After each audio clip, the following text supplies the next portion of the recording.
Is your Mitsubishi Infotainment system stuck in a reset loop or completely unresponsive? A forced reboot is often the solution. First, understand the difference between a soft and hard reset. A soft reset, done by pressing the power button and volume controls for 10 to 15 seconds, clears temporary glitches without data loss.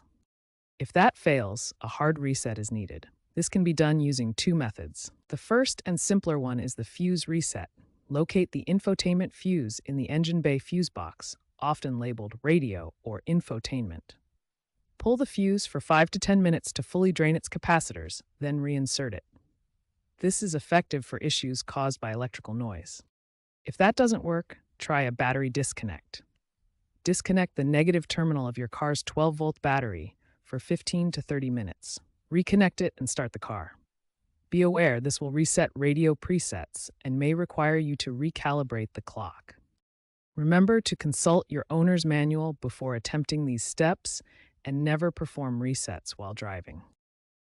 Sometimes forced resets don't work due to deeper issues like outdated software, hardware faults, or a weak 12-volt battery, especially in hybrid models. Mitsubishi released OTA updates for select models, like the 2024 Outlander PHEV V3.1's Smart Reset, to address failures by stabilizing firmware. Future models shift towards software-centric fixes and AI diagnostics that predict and automate resets. Keep your system updated to minimize reset problems. Trends favor digital solutions with software patches.